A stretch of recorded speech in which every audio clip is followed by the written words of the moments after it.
Assalamu alaikum, qadırman qırgız халқым. Biz кезектеги чоң саясий өнөктүктүн алдындағы алгачкы кайрылуубуз. Кыргыз Республикасы мамлекет катарында, кыргыз элибиз эл катарында кезектеги оор сыноолорду башыбыздан кечирүүдөбүз. 5 октябрдан баштап Кыргызстан кандайдыр бир башка дүнүйөгө түшүп калган сыяктуу. Болгон окуялардын баарына ар ким өзүнчө баа берет. Так, ачык, туура бааны буйрса тарых берет. Ар бир мезгилдин өзүнүн окуяларына жараша акылмандардын гана акылы жетпесе, калган көпчүлүгүбүз укканыбызга жараша, көргөнүбүзгө жараша, акылыбыздын жеткенине жараша баа берип келебиз. Бирок улуу тарых ар дайым өзүнүн ордуна коюу керек. Андай десек, соңку мезгилдерде 2005-тен баштап 2020-га чейин 3 жолу төңкөрүш болуп, 3 жолу бийлик алмашуу, ушулардын бирөөнө дагы ушул күнгө чейин же укуктук, же саясий баа берилбегендиги сөзсүз түрдө өкүнүчтүү. 5 октябрда эмне болду? Төңкөрүш болдубу? Бийликти басып алуу болдубу? Же баягы көнүмүш адат болуп калгандай эле экөөнү тең аралаштырып бирден жасап салдыкпы? Эмне үчүн биз конституциялык талаадан чыгып кеттик? Эмне үчүн бизге өнөктөштөр оң көзүн салбай, биз менен мамиле курбай, тең ата сүйлөшпөй, теңсинбей тургандай төр көрсөтүп атат? Ага ким күнөөлүү? Биз өзүбүз күнөөлүүбүзбү, же өнөктөштөрдүн бизге жасаган кандайдыр бир субъективдүү факторлордон улам мамилесиби? Мен ушуларга жооп бергенди туура көрүп отурам. Өзүмдүн баамымда. Биринчиден, биз конституциялык талаадан чыгып кеттик. Экинчиден, биз өнөктөштөрдүн кандайдыр бир укуктук талаага кирүү жөнүндөгү сунуштарын четке кактык. Баарын өзүм билемдик менен жасап калдык. Конституцияны кээ бир беренелерин, конституциялык мыйзамдардын беренелерин токтотуп коюп, түшүнүү менен, же болбосо мен ушуну каалайм, ушул мага жагат, ушул жол менен барабыз деген өтө жапайы жолго түшүп алдык. Ушунун натыйжасында биз өнөктөштөрдүн бизге болгон сый урматын, кадыр баркын жоготтук. Эми кандай болушубуз керек?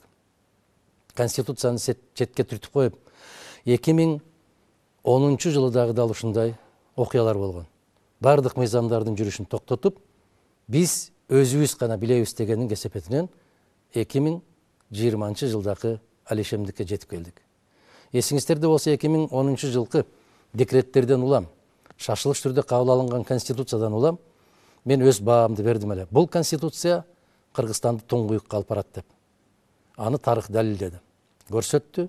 Натыйжада 16 жылы шашылыш түрдө экинчи жолу кайра кабыл алдык. Ал конституцияны Кыргыз мамлекетин жокко алып баруучу конституция деген бааны бердим эле. Натыйжада мамлекеттибиздин жоктугун мына кечеки 5 октябрдагы болгон окуялар, андан берки уланып келаткан башаламандыктар далилдеп келатат.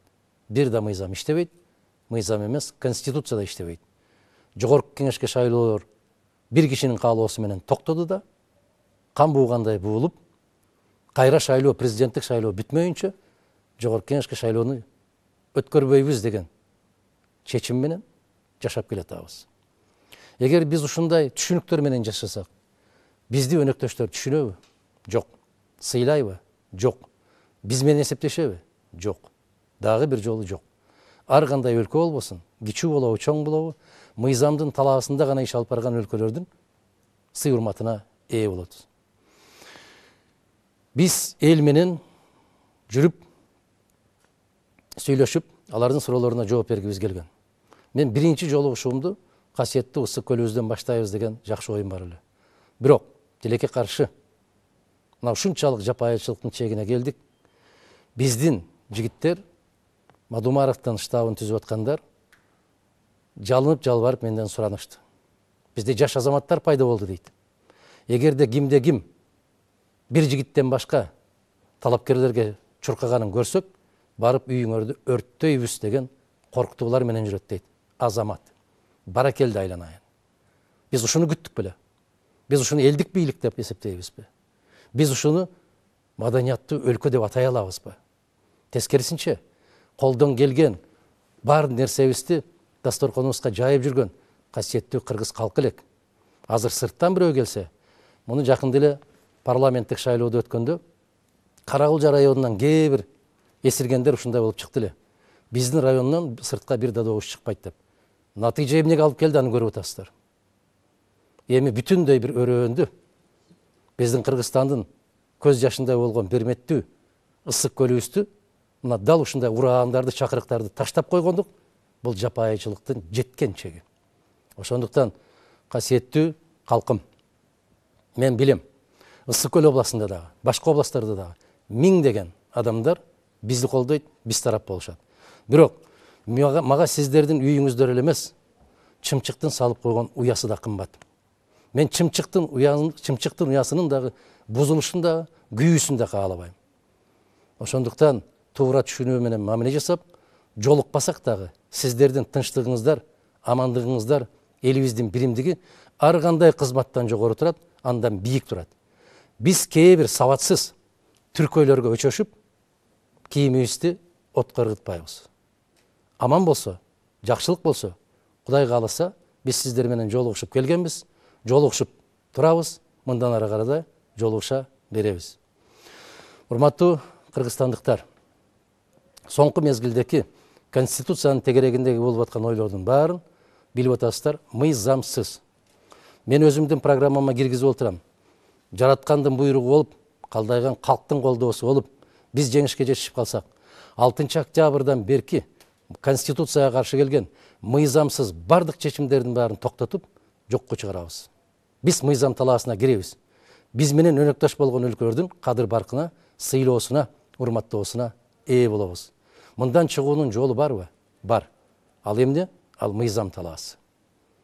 Мына кээ бир учурларда азырда айтышып атат, кээ бир талапкерлерге жолугушууларга мүмкүн болушунча бут тосуу менен бирге тескерисинче бир азаматка мугалимдерди дагы, студенттерди дагы, ар бир айыл өкмөттөн аксакалдарын дагы топтоп келип бардык жерге топтоп аткандыгын, кечеки 17-жылкы шайлоодо кандай өтсө, андан 5 беттер күч алгандыгын жер-жердеги биздин кайдыгер эмес азаматтарыбыз кабарларын берип атат. Мен азыр айтам. Бийликке кайрылайын десең, чындыгында бийлик жок. Бирок бийлик бизде отурган азаматтарга кайрылам. Токтогула. Кеч болуп кала электе токтогула. Элдин ишенимин, элдин чыдамын силер элекке салбагыла. Дал ушундай кайрылуу менен Жээнбековке да кайрылган болчумун. 2 октябрда Бишкек шаарынын жеңиш аянтында кайрылганмын. Токтоткула, жакшылык калып барбайт деп. Натыйжада 5 октябрь болуп кетти. Эгерде бир жеке инсандын өзүнүн керт башына жапа чеккен болсо, анда маселе жок эле. Тилекке каршы бүтүндөй Кыргызстандын эли, кыргыз мамлекети, биздин өлкөбүз жабыр тартып, оорукчан инсан катарында кайра тымоолоп ордубуздан тура албай калган өлкө болдук. Башка өлкөлөрдүн берген бааларын угуп атабыз. Бизге жасаган мамилелерин көрүп атабыз. Ошондуктан чыгуунун бирден бир гана жолу бар. Бир гана касиеттүү Кыргызстандын калкы чыгарат. 6 баштуу акылман келсе да чыгара албайт. Ойгонуңуздар, кайдыгер болбоңуздар, туруңуздар. Өлкөбүз бирөө, келечегибиз бир. Биз келечекте кандай өлкөдө жашайбыз? Кандай өлкө болобуз, кандай эл болобуз? Ал ар бирибиздин өзүбүздөн көз каранды. Ошондуктан мен айтып келем, өз бактысы үчүн күрөшкөн эл гана бактылуу болот деп. Өз бактыбыз өзүбүздүн колубузда. Алардын берип аткан 1000 сомунда же 2000 сомунда эмес, алардын берип аткан бир кесе чайында эмес, Кудай буйрса, көптү көргөн, көптөгөн тарых барактарында жок болбогон касиетин кармап келген, намысын бекем сактап келген эл катарында эртеңки болуучу шайлоолордо туура чечим кабыл алабыз деген үмүттөмүн.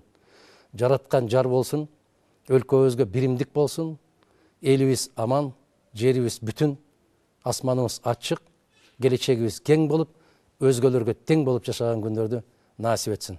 Жакшылыктарда көрүшкөндү жараткан маңдайыбызга буйрган болсун. Саламатта болуңуздар.